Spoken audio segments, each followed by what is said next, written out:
Puji Tuhan, haleluya. Apakah sudah diberkati lewat pujian tadi dalam penyembahan? Saya percaya bahwa dimanapun pujian penyembahan itu dibangun, di sana Allah bertata di tengah-tengah umatnya. Tadi saya bisa merasakan api Tuhan turun. Saya melihat semua yang mengikuti KKR Net ini mengalami api Tuhan itu. Ada percikan api Tuhan yang terjadi sementara kita bersama-sama memuji, menyembah Tuhan. Terjadi lawatan Tuhan yang luar biasa. Saudara, malam ini kita akan sama-sama belajar tema firman Allah, kasih Yesus indah dalam hidupku. Katakan amin.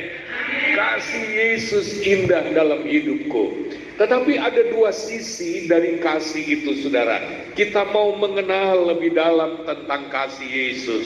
Yang pertama, saudara, saya belajar dari firman Allah bahwa kasih Yesus itu adalah kasih yang mengampuni dan juga melepaskan kita dari segala bentuk ikatan dosa. Haleluya. Jadi Tuhan Yesus bukan hanya mengampuni dosa kita, bukan hanya membebaskan kita dari hukuman atas dosa kita, bukan hanya membebaskan, melepaskan kita dari kutuk dosa, tetapi juga Dia ingin melepaskan kita dari kecenderungan dosa, dari ikatan dosa yang mengikat hidup kita. Ada begitu banyak orang yang takut untuk setia kepada Kristus karena dia pikir bahwa dia tidak akan mampu untuk merubah dirinya.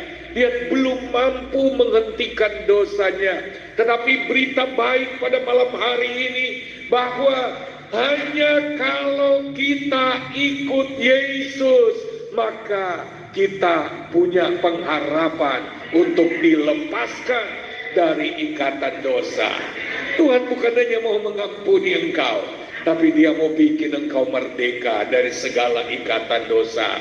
Ada anak-anak Tuhan, ada pengikut Kristus yang tidak tahan berada di tengah-tengah ibadah karena dia terlalu menyadari akan dosanya, karena dia pikir bahwa dia datang kepada Tuhan dengan kebenarannya. Tetapi saya mau beritahu bahwa kalau kita bisa datang kepada Tuhan, itu karena jasa darah Yesus Kristus. Jangan tunggu jadi baik baru datang kepada Tuhan, karena kita tidak akan jadi baik kalau tidak datang kepada Tuhan terlebih dahulu. Dalam Markus 2 ayat 17 berkata, Markus pasal 2 ayat 17, Yesus mendengarkannya dan berkata kepada mereka, bukan orang sehat yang memerlukan tabib, tetapi orang sakit. Aku datang bukan untuk memanggil orang benar, melainkan orang berdosa. Ada sebuah undangan bagi kita, saudara.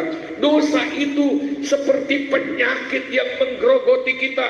Dosa itu seperti penyakit yang akan membunuh kita. Tetapi pada malam hari ini Tuhan Yesus mengundang kita untuk datang kepadanya. Haleluya.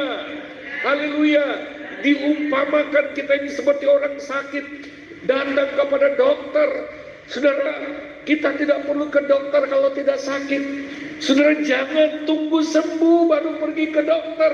Justru kalau engkau sakit, kalau engkau ada penyakit dosa, carilah dokter di atas segala dokter, yaitu Yesus. Hanya Dia yang dapat menyembuhkan engkau dari dosa. Tuhan mengasihimu, dengarkan saya. Tuhan mengasihimu, dengarkan firman-Nya. Tuhan Yesus mengundang engkau untuk datang kepadanya. Yesaya 1 ayat 18 berkata, marilah, baiklah kita berperkara, firman Tuhan. Sekalipun dosamu merah seperti kirmisi, akan menjadi putih seperti salju. Sekalipun berwarna merah seperti kain kesumba, akan menjadi putih seperti bulu domba. Ini janji Tuhan, saudara. Jangan mencoba membersihkan dosamu sendiri. Jangan coba melepaskan dirimu dari dosa tanpa datang kepada Tuhan.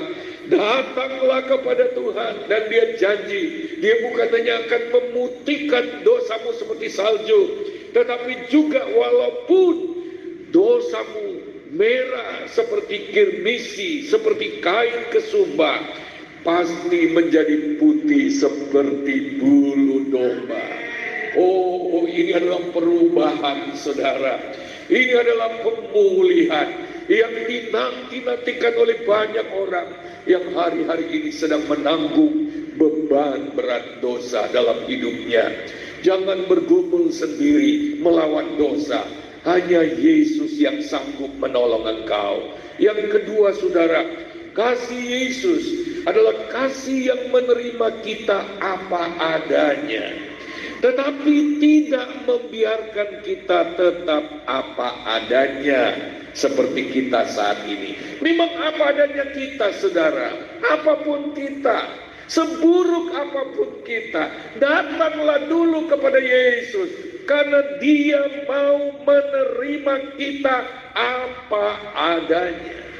Dalam 1 Timotius 1 ayat 14 sampai 16 dikatakan demikian, malah kasih karunia Tuhan kita itu telah dikaruniakan dengan limpahnya kepadaku dengan iman dan kasih dalam Kristus Yesus. Perkataan ini benar dan patut diterima sepenuhnya. Kristus Yesus datang ke dunia untuk menyelamatkan orang berdosa, dan di antara mereka akulah yang paling berdosa. Haleluya. Adakah di antara saudara yang merasa paling berdosa, paling besar, paling gelap hidupnya, paling rusak hidupnya, paling hancur hidupnya, paling kotor hidupnya? Hari ini dengarkan, Yesus datang untuk menyelamatkan engkau. Haleluya. Tetapi justru karena itu Paulus katakan, aku dikasihani. Tuhan mengasihi engkau apa adanya. Haleluya. Agar dalam diriku ini sebagai orang yang paling berdosa, Yesus Kristus menunjukkan seluruh kesabarannya. Dengan demikian, aku menjadi contoh bagi mereka yang kemudian percaya kepadanya dan mendapat hidup yang kekal. Haleluya. Jadi kalau ada di antara saudara yang mendengar ini atau yang menonton YouTube ini, dengarkan, kalau engkau merasa bahkan lebih buruk lagi daripada Rasul Paulus, engkau pun dikasihani oleh Tuhan. Bukan cuma itu, saudara. Tentu kasihnya Tuhan tidak akan membiarkan engkau begitu berbau busuk, begitu kotor. Dia akan mengubah hidupmu. Dia tidak akan membiarkan engkau apa adanya. Memang Dia menerima kita apa adanya, tetapi setelah kita datang kepadanya, ada sebuah kepastian, engkau tidak akan tetap apa adanya seperti saat ini. Ketika engkau datang kepada Tuhan, Dia akan mengubah hidupmu. Dia punya cara untuk mengubah hidupmu. Roma 8 ayat 28 sampai 30. Kita tahu sekarang bahwa Allah turut bekerja dalam segala sesuatu untuk mendatangkan kebaikan bagi mereka yang mengasihi Dia, yaitu bagi mereka yang terpanggil sesuai dengan rencananya. Haleluya. Allah turut bekerja sejak engkau datang kepada Tuhan Yesus. Mulai saat ini, dengarkan saudara, segala sesuatu dikendalikan oleh Tuhan untuk mendatangkan kebaikan. Tidak perlu engkau tangisi kegagalan yang kau alami. Tidak perlu engkau tangisi kalau ada orang melukai hidupmu. Tidak perlu engkau kecewa, karena Allah menggunakan semuanya itu untuk membentuk kita, untuk mendatangkan kebaikan dalam hidup kita. Semuanya itu kawan sekerjanya Tuhan. Semuanya itu akan menjadi alat di dalam tangan Tuhan. Oleh sebab itu, orang-orang percaya, anak-anak Tuhan dalam menghadapi keadaan apapun yang dia akan tanya kepada Tuhan, Tuhan, apa maksudmu Tuhan? Apa kemauanmu di dalam situasi ini? Dia akan mencari hal yang indah dari Tuhan. Dia akan mencari tangan Tuhan yang sedang bekerja. Tuhan lagi ngapain lewat masalah hidupku ini? Dia tidak akan panik, dia tidak akan takut, dia tidak akan cemas, karena dia tahu ada tangan Tuhan yang sedang bekerja untuk mendatangkan kebaikan dalam hidupnya. Dalam ayat selanjutnya berkata, sebab semua orang yang dipilihnya dari semula, mereka juga ditentukannya dari semula untuk menjadi serupa dengan gambaran anaknya, supaya ia anaknya itu menjadi yang sulung di antara banyak saudara. Ternyata saudara, oh haleluya, sebelum kita jadi anak Tuhan, berbagai peristiwa, berbagai masalah, berbagai persoalan menghantam kita untuk menghancurkan kita. Tetapi setelah kita jadi anak Tuhan, Tuhan memegang semuanya itu, Dia mengendalikan semuanya itu, Dia pakai semuanya itu untuk beri kita kesempatan berlatih, untuk membentuk karakter kita, untuk membawa kita menjadi serupa dengan Kristus. Haleluya, haleluya.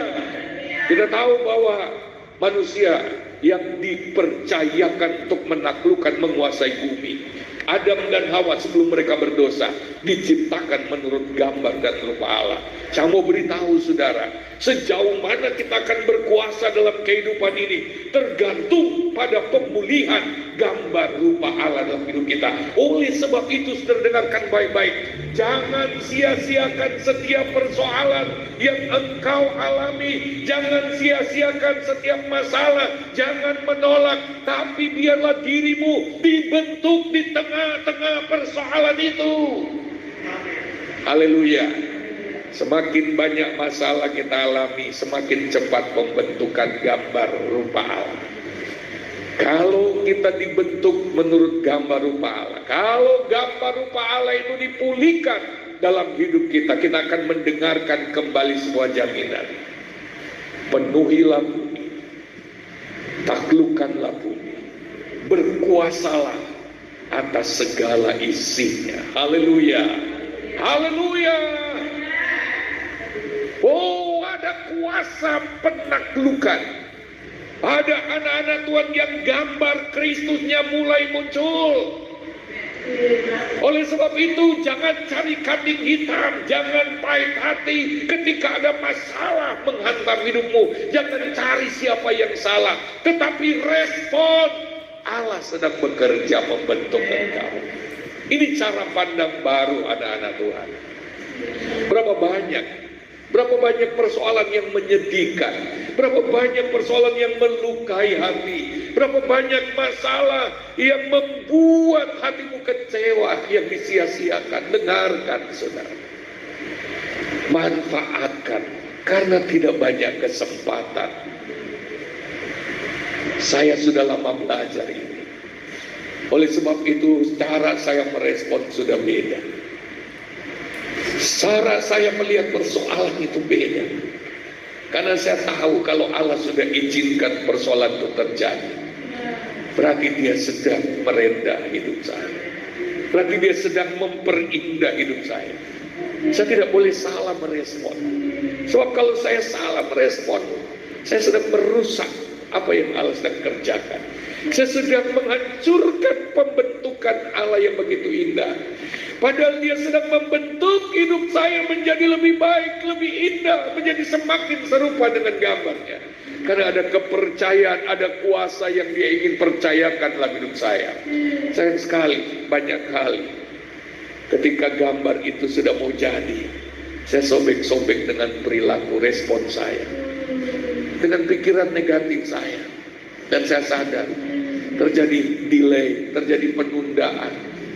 Allah juga sedih, Tuhan juga sedih melihat anaknya yang Dia yang ingin segera mempercayakan kuasa untuk menaklukkan dalam kehidupan ini, tetapi belum jadi. Karena apa? Karena kemampuan untuk menguasai itu ternyata terletak pada gambar dan rupa Allah yang harus dipulihkan dalam hidup kita. Ketika persoalan terjadi, rasanya seperti Tuhan tidak sayang kita. Apalagi ketika persoalan sepertinya menghancurkan hidup kita, kita bertanya, di mana Engkau Tuhan? Kenapa Engkau biarkan? Padahal Allah ada di tengah-tengah persoalan itu. Dia ada untuk membentuk kita. Walaupun kita seringkali merasa ditinggalkan olehnya, kita sering merasa Tuhan itu tidak sayang kepada kita. Padahal itu adalah pernyataan kasih daripada Tuhan. Hal yang ketiga yang saya belajar dari kasih Allah tadi sore, saudara, kasih Allah itu full grace, full anugerah, tetapi juga full disiplin. Haleluya, haleluya. Ya, anak saya almarhum Stephen Christopher, dia paling gak seneng kalau didiamkan. Lebih baik kami pukul dia daripada didiamkan. Gak usah sampai 2 hari, pagi sampai sore kalau kami sudah diam.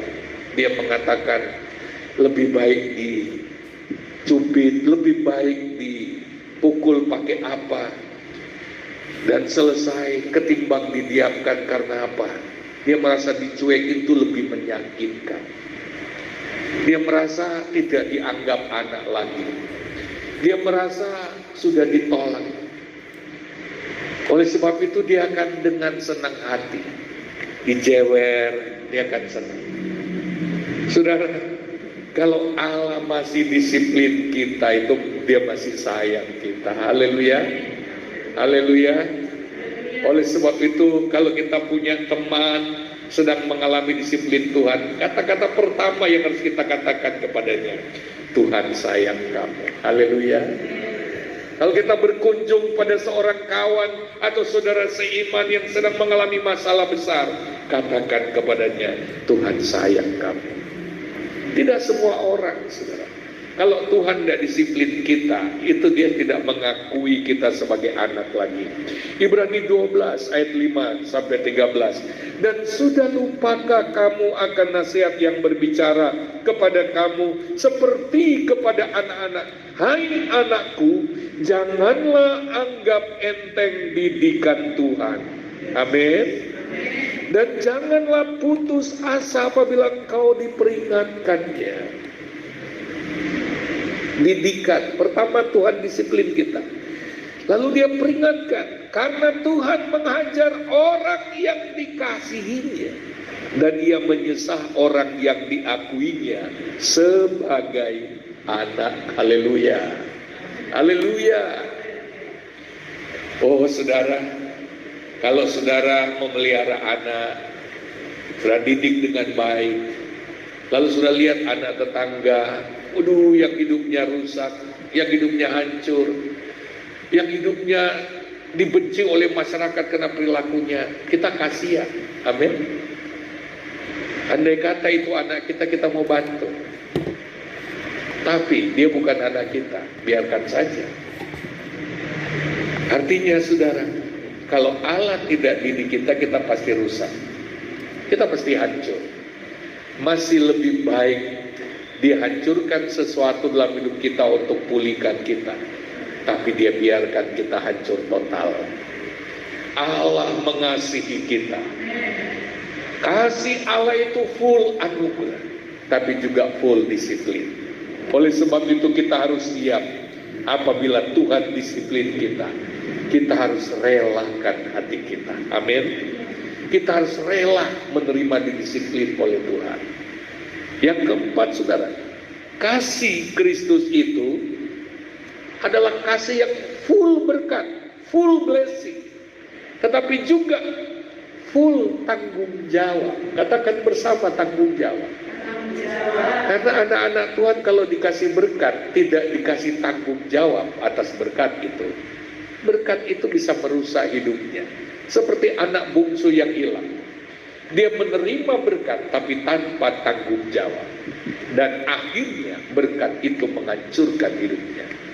Kita mau diberkati oleh Tuhan, Tuhan lebih lagi mau memberkati kita. tetapi apakah kita punya tanggung jawab? Lukas pasal yang ke-19 ayat 15 sampai 27. Dan terjadilah ketika ia kembali setelah ia dinobatkan menjadi raja, ia menyuruh memanggil hamba-hambanya yang telah diberinya uang itu untuk mengetahui berapa hasil dagang mereka masing-masing. Orang yang pertama datang dan berkata, "Tuan, mina Tuan yang satu itu telah menghasilkan 10 mina."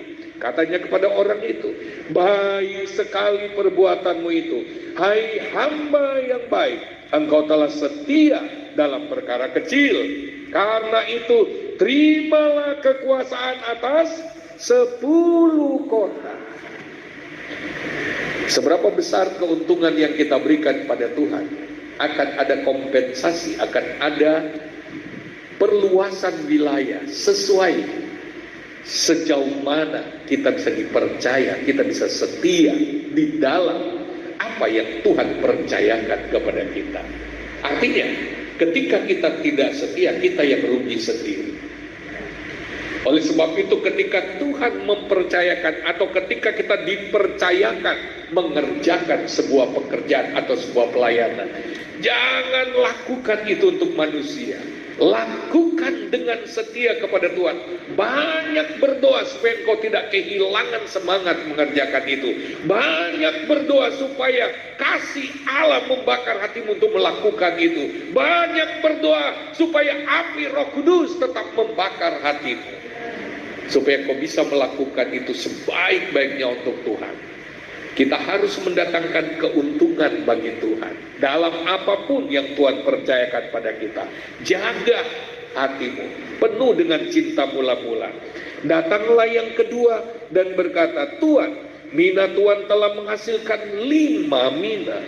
Katanya kepada orang-orang itu, "Dan engkau kuasailah 5 kota." Haleluya, haleluya. Ya, kita lihat saudara, orang yang pertama datang dan berkata, "Tuan, mina Tuan yang satu telah menghasilkan 10." Satu jadi 10. Yang kedua, walaupun lebih kecil, karena apa? Dia menerima 2. Datanglah yang kedua dan Tuan, mina Tuan telah menghasilkan 5 mina. Katanya kepada orang itu, "Dan engkau kuasailah 5 kota." Saudara, jadi kita nggak bisa iri-irinan satu dengan yang lain.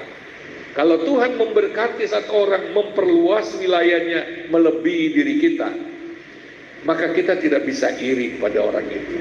Karena pasti yang dia kerjakan buat Tuhan, yang dia hasilkan buat Tuhan lebih banyak daripada kita. Ini prinsipnya. Lalu kemudian datang hamba yang ketiga dan berkata, "Tuan, inilah mina Tuan. Aku telah menyimpannya dalam sapu tangan, sebab aku takut akan Tuhan. Karena Tuan adalah manusia yang keras. Tuhan mengambil apa yang tidak pernah Tuhan taruh, dan Tuhan menuai apa yang tidak Tuhan tabur." Ini hatinya jelek. Kata kasarnya begini, Tuhan tuh seenaknya. Tuhan hanya mau menerima keuntungan tanpa bekerja. Tuhan itu kok seenaknya, nggak menabur tapi mau menuai. Jadi aku simpan saja, ini aku kembalikan. Ini hatinya busuk sekarang. Maka kita harus hati-hati. Ada kalanya iblis itu berbisik kepada kita, nggak perlu. Kenapa? Kalau kita melakukan sebuah pelayanan untuk manusia, kita akan dihinggapi oleh pikiran-pikiran iblis. Tapi kalau hati kita melakukannya untuk Tuhan, kita akan terbebas dari bahaya ini. Haleluya, haleluya. Akibatnya kalau kita lihat saudara, katanya kepada orang itu, "Hai hamba yang jahat, aku akan menghakimi engkau menurut perkataanmu sendiri. Engkau sudah tahu bahwa aku adalah orang yang keras, yang mengambil apa yang tidak pernah aku taruh, dan menuai apa yang tidak aku tabur. Jika demikian, mengapa uangku tidak kau berikan kepada orang yang menjalankan uang?" maka sekembaliku aku dapat mengambilnya serta dengan bunganya. Kita lihat memang hatinya jahat. Dia tidak ingin menghasilkan apa-apa bagi Tuhan itu. Kalau hatinya baik, dia akan berkata begini, daripada uang ini tidak berguna di tanganku, lebih baik aku alihkan kepada orang lain yang bisa membawa keuntungan bagi raja itu. Tapi ini orang ini memang jahat. Dia sendiri tidak mau mengerjakan, tapi dia juga nggak bertanggung jawab atas uang itu. Dia nggak bertanggung jawab bagaimana caranya supaya itu berkembang. Dia menutup, dia menyembunyikan. Dan dikatakan, lalu katanya kepada orang yang berdiri di situ, ambillah mina yang satu itu daripadanya dan berikanlah kepada orang yang mempunyai 10 mina. Kata mereka kepadanya, Tuhan, ia sudah mempunyai 10 mina. Jawabnya, aku berkata kepada setiap orang yang mempunyai, kepadanya akan diberi. Tapi siapa yang tidak mempunyai, daripadanya akan diambil juga apa yang ada padanya. Akan tetapi semua seteruku ini yang tidak suka aku menjadi rajanya, bawalah mereka kemari dan bunuhlah mereka di depan mataku. Ini persoalannya, saudara. Mereka tidak suka diperintah oleh Tuhan itu. Mereka tidak cukup rendah hati.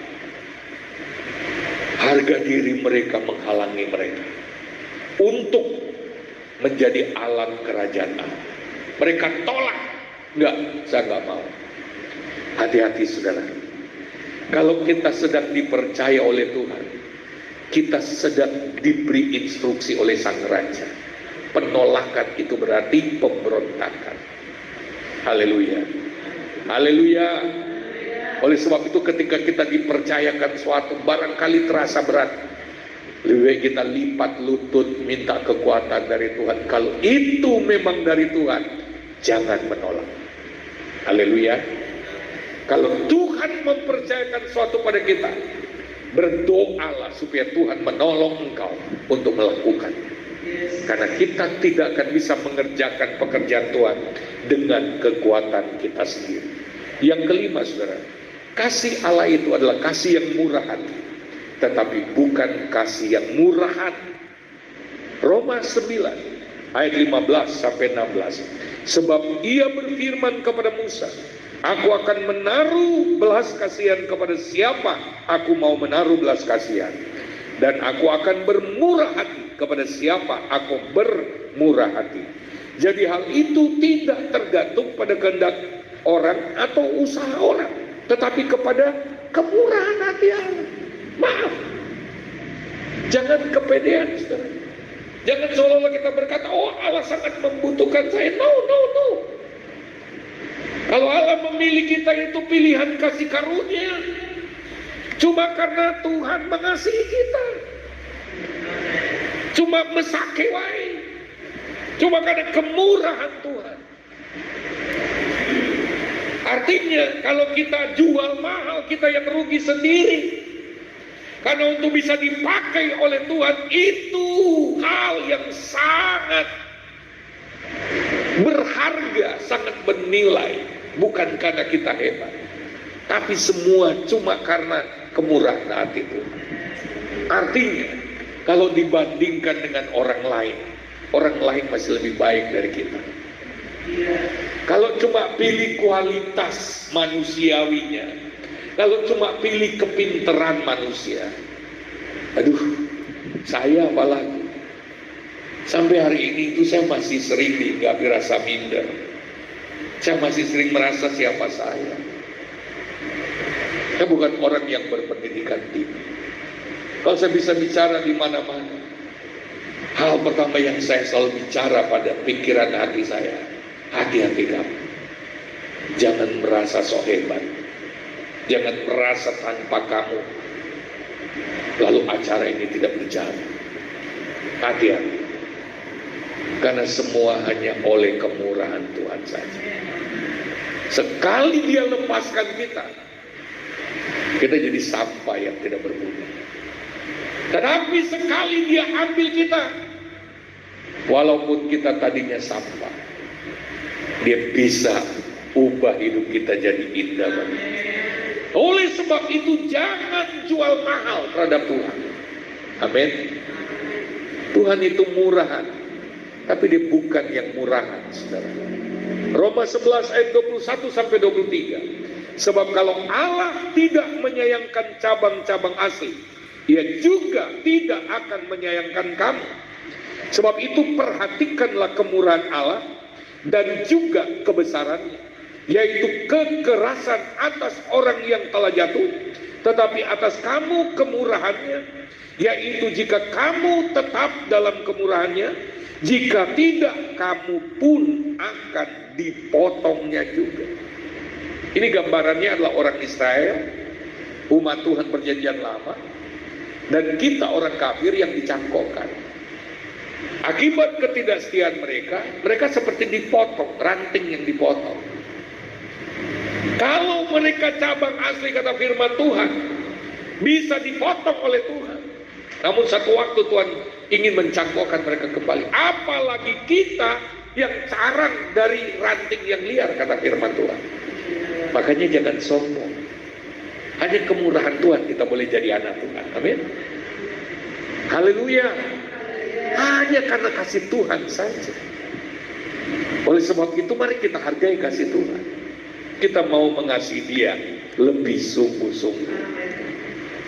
Makanya Roma 12 ayat 1-2. Oleh karena kemurahan Tuhan, demi kemurahan Allah, aku menasihatkan kamu,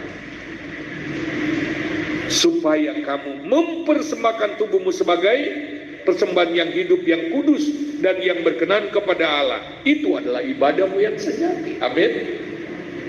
Kalau kita sudah alami kemurahan Allah,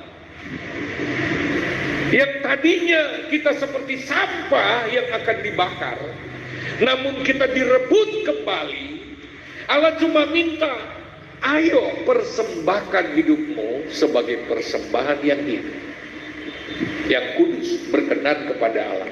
Itu adalah ibadahmu yang sejati. Haleluya. Itu yang Tuhan minta. Dia minta hidup kita. Karena sebenarnya kita nggak punya kehidupan lagi. Kehidupan yang ada pada kita hanya pemberian Tuhan. Hanya anugerah Tuhan. Haleluya.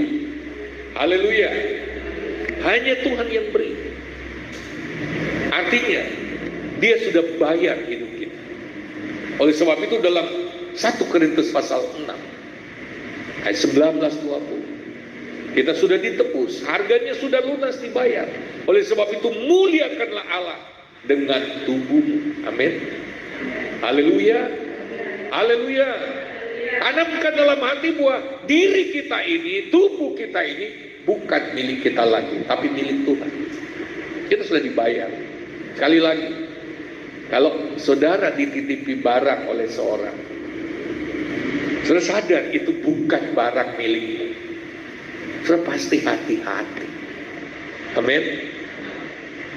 Untuk menggunakan jangan sembarangan, kecuali orang itu berkata boleh pakai ya, tapi hati-hati. Baru kita boleh pakai. Karena apa? Maaf, itu bukan punya kita, cuma dititipi. Boleh pakai, tapi tolong ya dijaga baik-baik.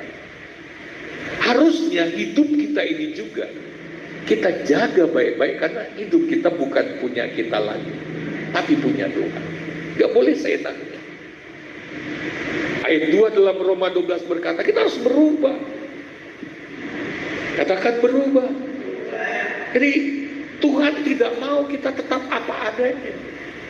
Tuhan itu begitu baik. Dia kasih sarana, Dia kasih fasilitas, Dia kasih anugerah, Dia kasih kunci untuk bisa berubah. Kalau kita mau menyerah kepada Tuhan, saya ingin mengatakan pasti hidup kita sudah lebih indah daripada ini. Amin.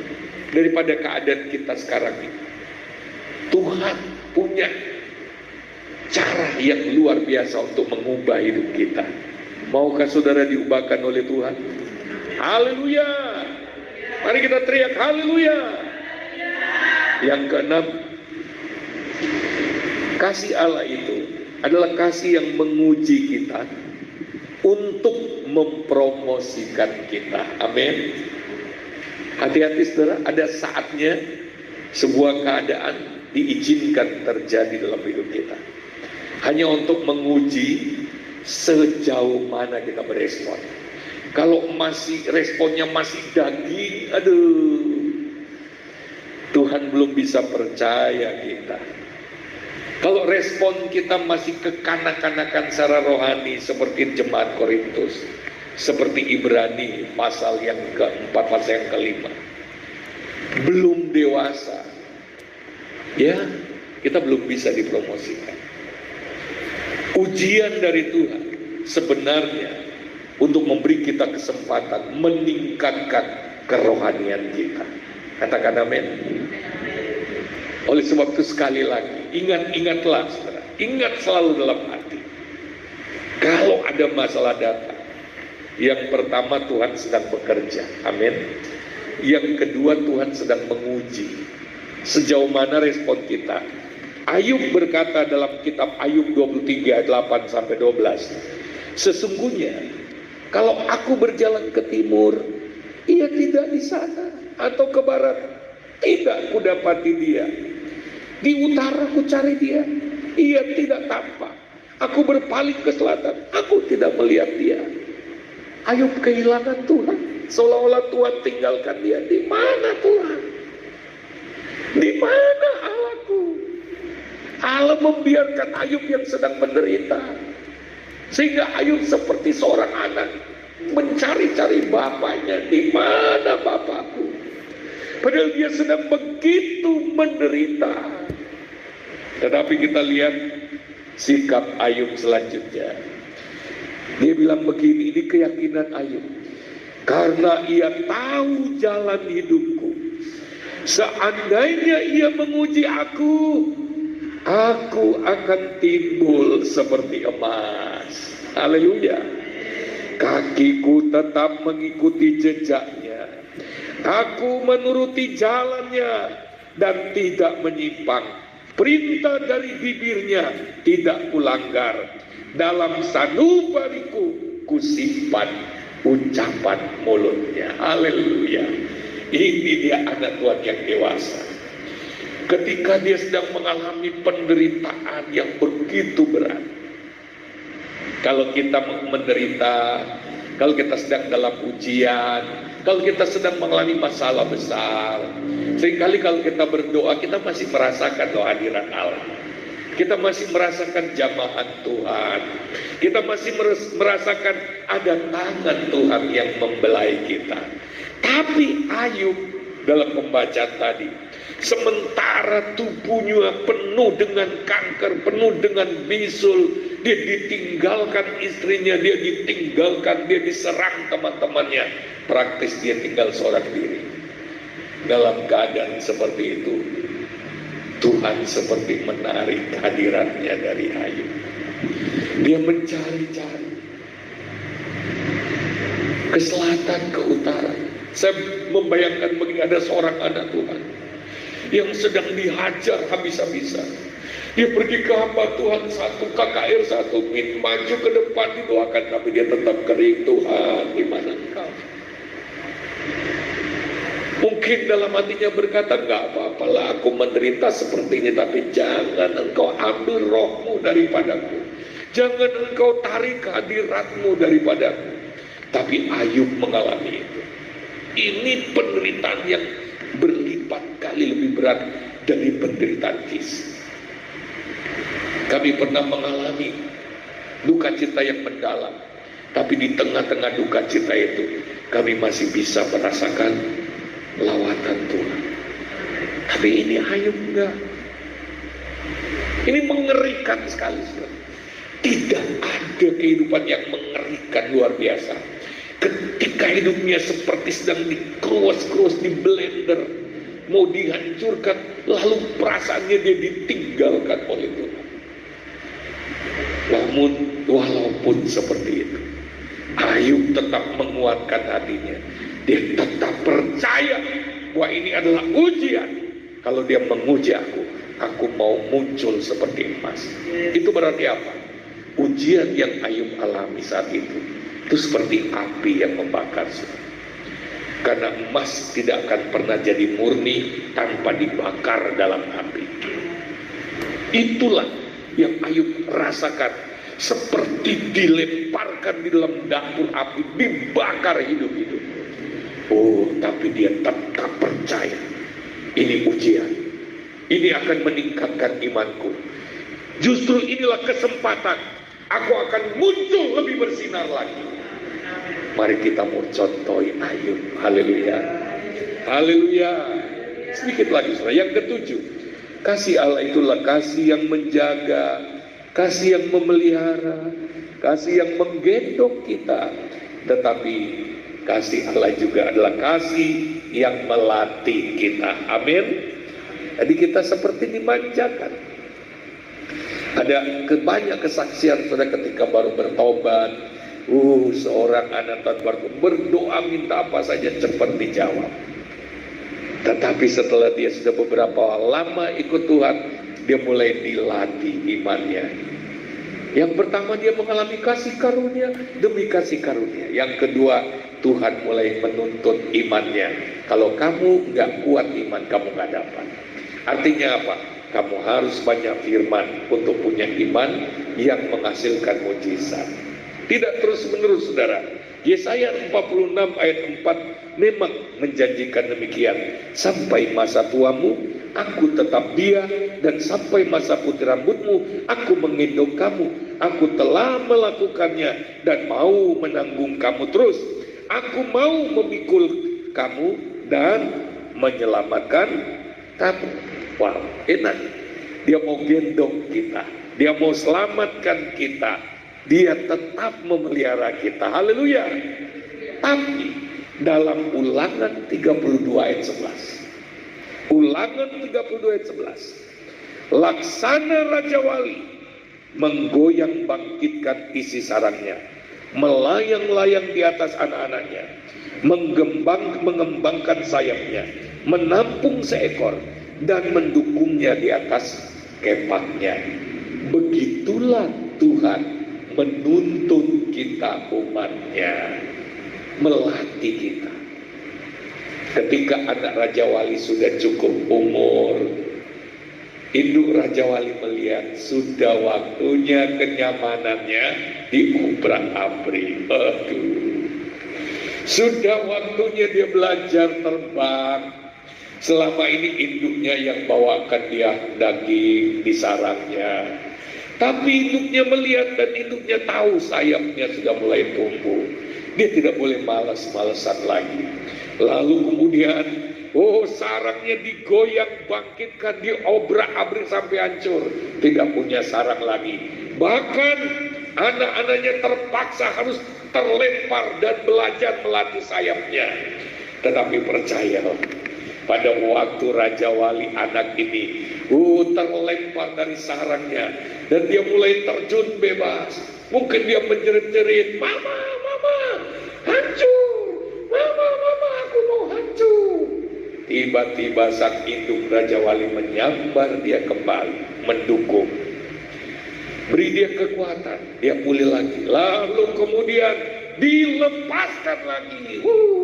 Rasanya seperti permen nano-nano. Tetapi itu caranya Tuhan.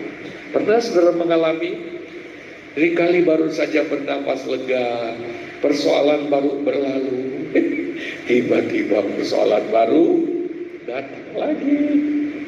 Ada kalanya berlimpah-limpah, tapi ada kalanya baru setengah bulan.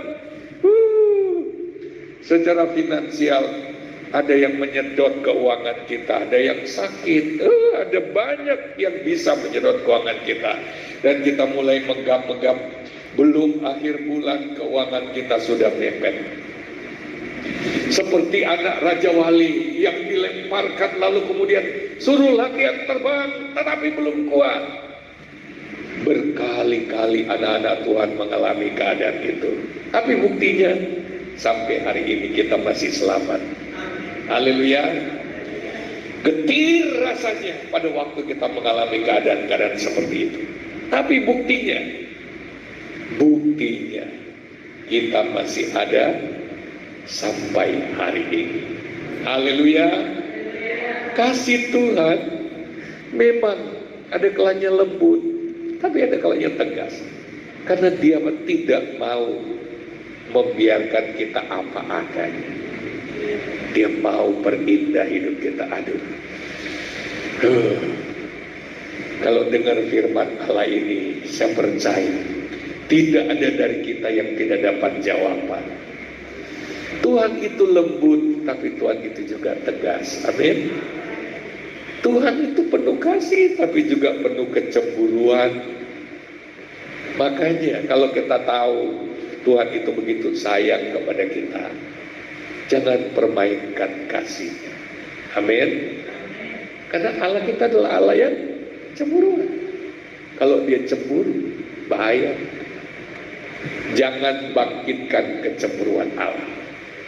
Istilahnya begini, jangan ada apapun yang merampas hati kita darinya. Seperti suami istri, tidak boleh ada orang ketiga menimbulkan kecemburuan. Tuhan mau terus mencurahkan kasih-Nya pada kita. Mari kita percaya pada Tuhan.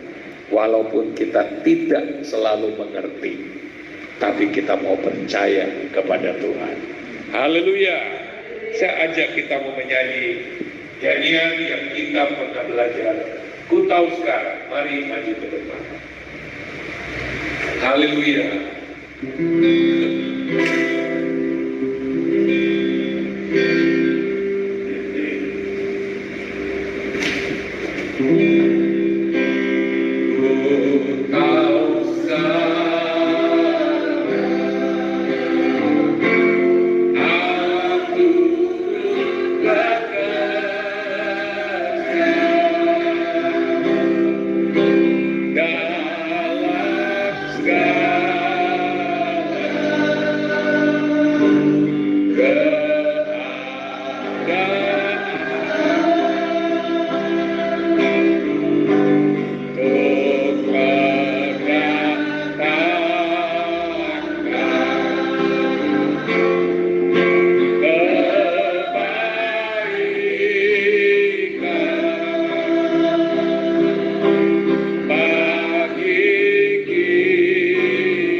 Bapa di sorga, Engkau Allah yang baik bagi kami. Kami percaya Tuhan, bahwa Engkau turut bekerja dalam segala hal untuk mendatangkan kebaikan bagi kami yang mengasihi Engkau, yang terpanggil sesuai dengan rencana-Mu. Oleh sebab itu Tuhan, kami mau percaya pada kasih-Mu yang besar. Kami percaya dalam keadaan apapun Engkau tetap mengasihi kami. Walaupun seringkali kami ragu, tapi Engkau selalu ada. Engkau mengendalikan keadaan buat kami, untuk mendatangkan kebaikan, untuk membentuk kami. Diberkatilah semua anak-anak-Mu yang sudah mengikuti akan KKR-Net malam ini. Tuhan, ubahkan kami semua. Yang sakit Tuhan sembuhkan, yang lemah Tuhan kuatkan, yang tertutup jalan Tuhan buka jalan. Terima kasih Bapa. Diberkatilah semua yang sudah melayani malam hari ini. Terima kasih. Kami akan akhiri KKR-Net malam hari ini. Saudara sekalian, Terimalah berkat dari Allah Bapa di sorga, kasih dan kemurahan dari Yesus Kristus, anaknya yang tunggal, persekutuan, penyertaan Allah Roh Kudus, menyertai kita sekarang sampai Maranatha. Dalam nama Yesus yang diberkati Tuhan, katakan amin.